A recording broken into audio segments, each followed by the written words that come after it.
So finally, we can discuss who's actually going to do this work. Who's going to get the appraisal done? Well, not so surprising, it's going to be done by an appraiser. But the surprising part is, you're all appraisers right now. There are no licensing requirements to be an appraiser. Anyone can go out right now, advertise and charge for appraisal services. Nobody can stop you. But you can't do that in real estate. You can't do that as a mortgage broker. You can't do that as a property manager. And you can't do that as a strata manager. Why? Because those careers have licensing requirements. What does licensing do for a profession? It builds trust. It sets a baseline. It allows the community, the people who are going to use these services, know that if this individual is a realtor, well, that means that they've passed an exam. That means that they've done a criminal record check. If they're a property manager, that means that they've studied. They understand what needs to be done. And they belong to a body, for you guys, the BCFSA, British Columbia Financial Services Authority, that regulates how these services are provided. It builds this level of trust. Appraisers don't have that. Anybody can be an appraiser. So what do appraisers do? They self-regulate. What some appraisers have decided to do is create organizations, create coursework, create accreditations that you can earn. Now, nobody can force you to do any of these things. You can study online, you can study YouTube, you can learn as an apprentice to become an appraiser. It's completely up to you. But think about what's going to happen naturally over time.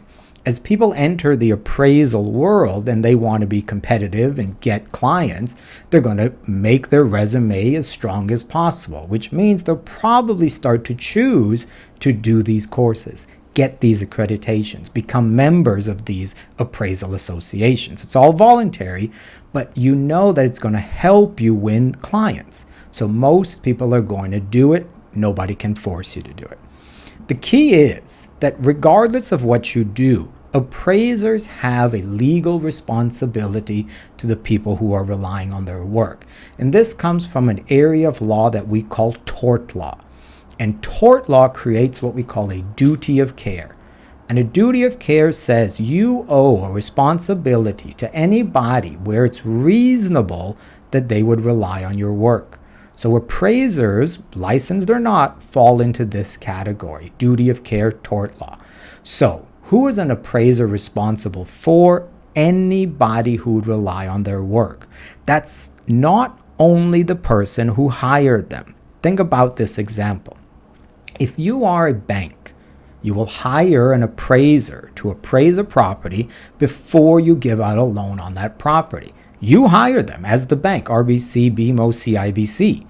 But the person who is hoping to borrow the money is also relying on the appraiser because they're waiting to get that solid appraisal to say, yeah, your loan has been approved. And if the appraisal comes in low, the buyer might say, well, maybe I'm paying too much for this property, and walk away from the deal altogether.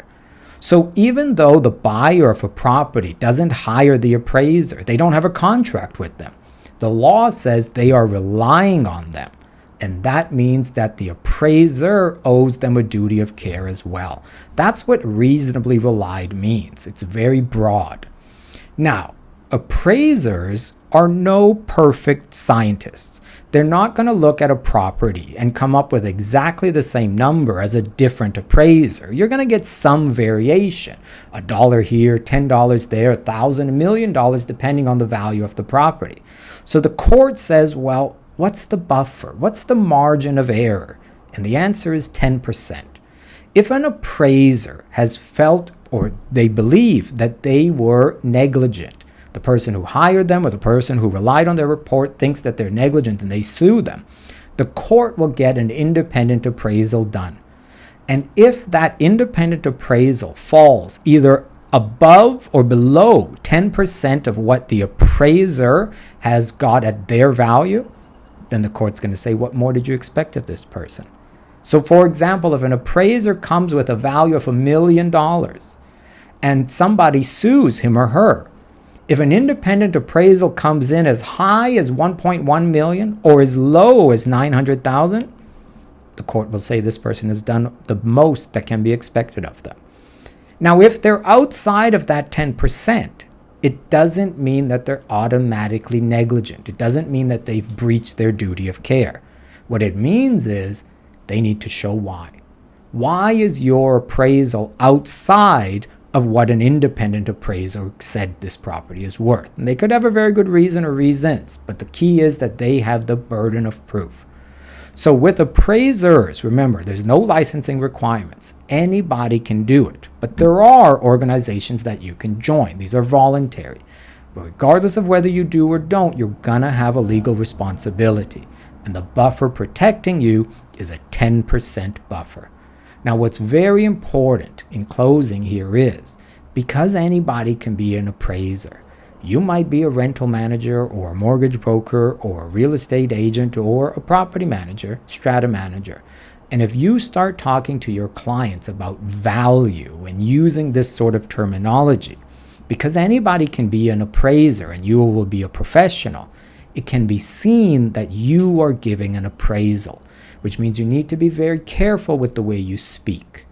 You got to control and say, look, this is what I think this property would sell for or rent for, but I am not an appraiser. That's my personal opinion. If you want an appraisal done, I can put you in contact with 2 or 3 people. That's the appraiser's responsibility.